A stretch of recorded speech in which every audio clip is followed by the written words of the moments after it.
My name is Dayne Laskey. I'm an assistant professor at the School of Pharmacy, and my specialty is clinical toxicology. Clinical toxicology, I like to tell the students that it's defense against the dark arts, because I teach them how to counter some of the most dangerous poisons there are. But every pharmacist needs to know what happens when drugs go wrong.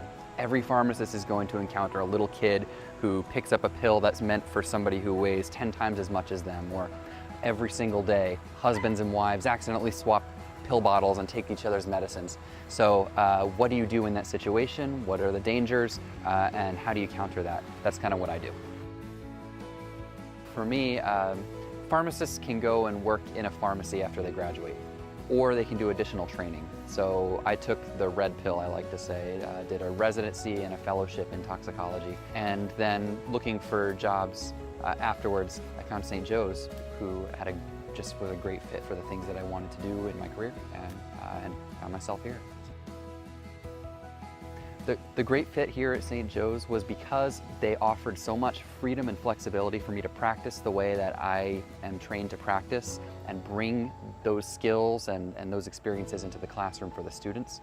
They were open to unique ideas about teaching and teaching styles, and they embrace creativity. So the pharmacy school was a great place for me to begin my professional career.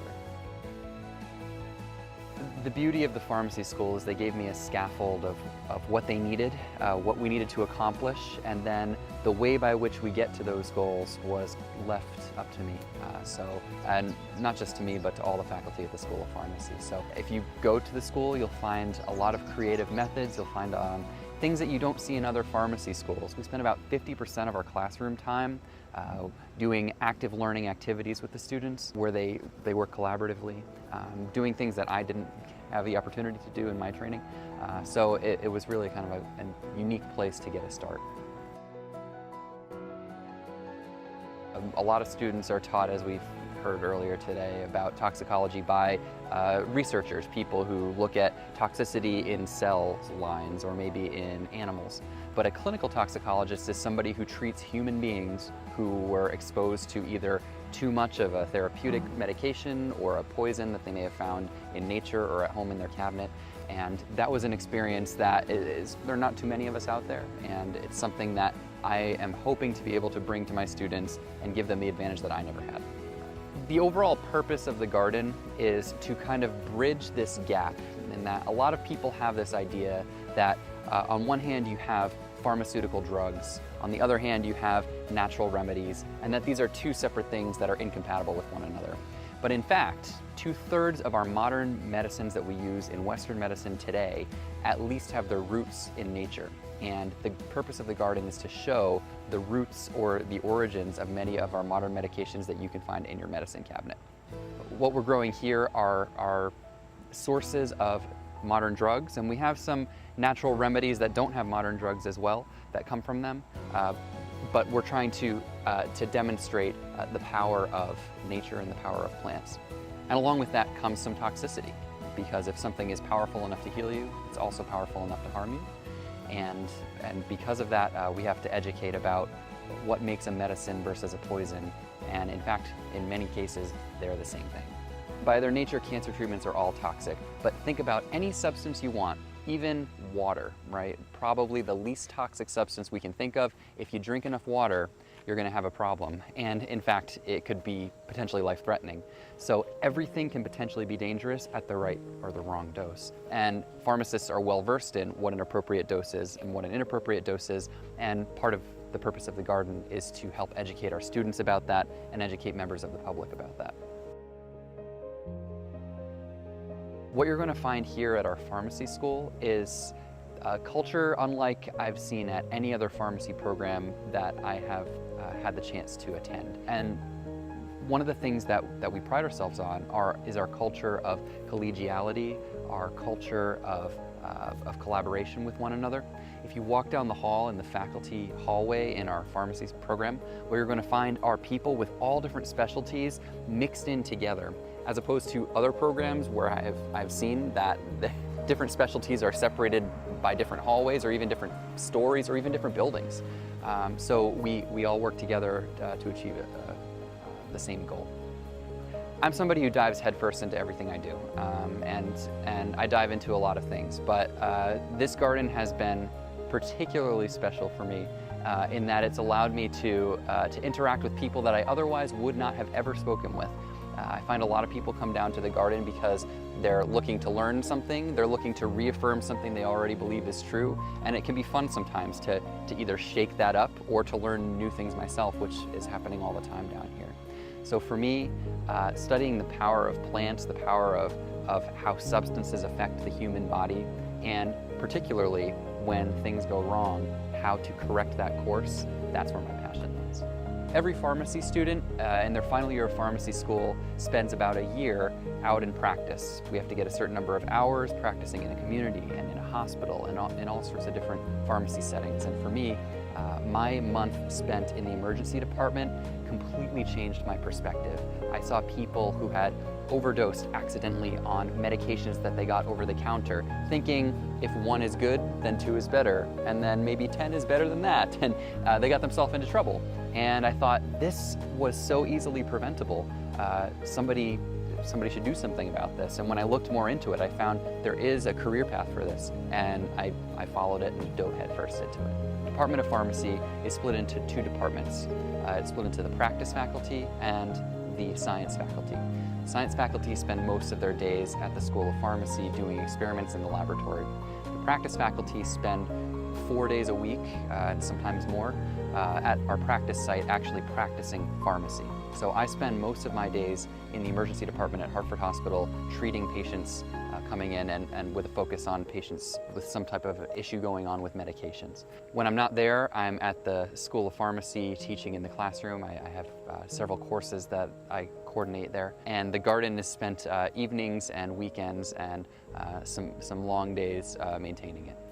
So the purpose for the students is not just to help out and pull weeds in the garden, but also to learn about the origins of medications so that when the members of the public come by and want to ask questions, that the students are prepared to answer those. So not only is it a way for the students to interact with this park and with the community, but also to interact with people, human beings who want to learn more.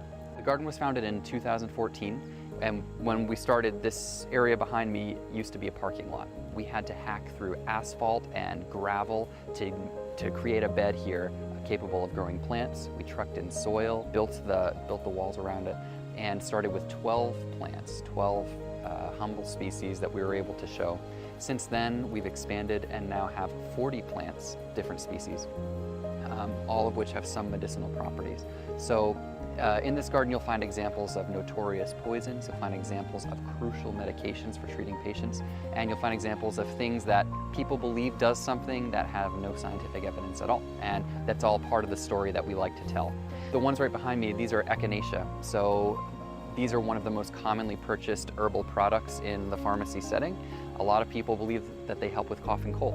But when you look at placebo-controlled studies, they have no benefit over placebo.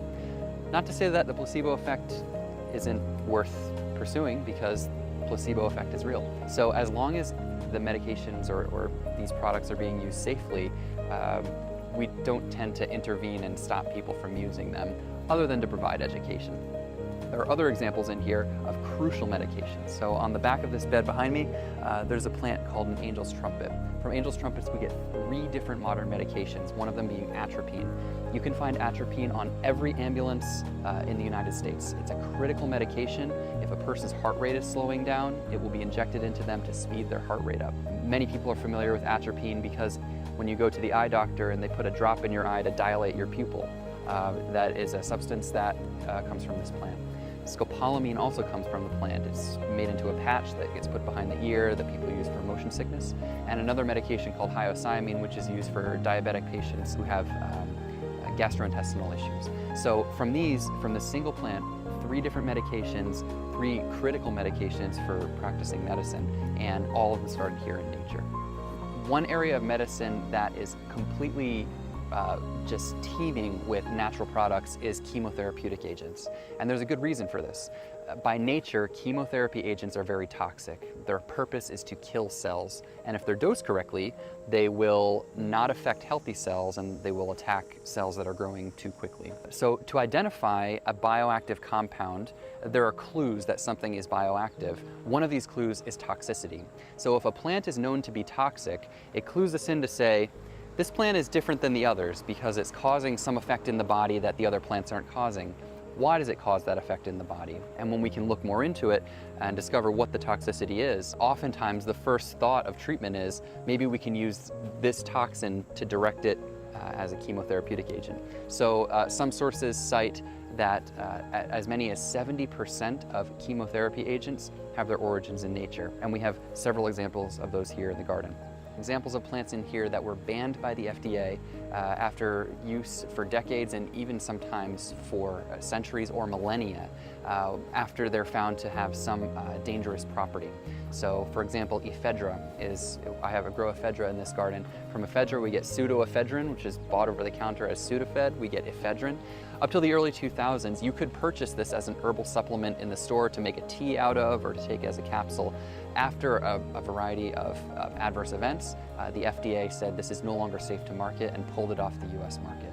So even something with a history like that, used by Native Americans, used by cultures for hundreds of years, we're still learning new things about it.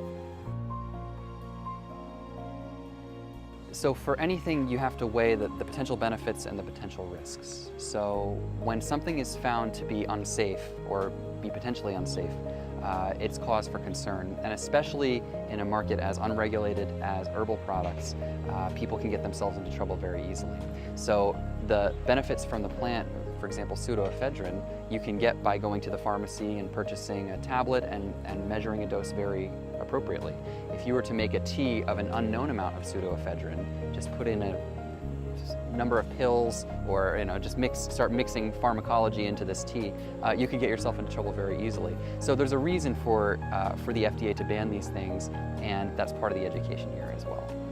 Because my days are spent dealing with people who have gotten themselves into trouble with different substances, sometimes intentionally and sometimes unintentionally, the first and foremost rule I want my students and everyone who visits to know is that just because something is natural doesn't mean it's safe. Many times people in their mind equate natural with somehow safer than taking a pill. And in many cases that's the opposite of true, because at least with a pill we can measure what dose you're using and very carefully titrate that. If a person is using a natural product, we have no way to control what kind of dose they're getting. So that's rule number one. Number two is that there's more to it's not like there are two categories of substance it's not like we have medicine and poison and they're different things. They are all the same thing. They can all be potentially helpful. They can all be potentially harmful. It's not that these plants are inherently good or bad. It's how we use them that determines that. So that's lesson number two. And lesson number three is how to initiate this conversation with members of the public. Many times people feel very passionately about their views about medicine, about alternative medicine, and many times the science conflicts with the views that others have. So how to bridge the conversation and maintain your patient's trust and even keep friendships is something that the students learn here as well. So all good lessons to learn.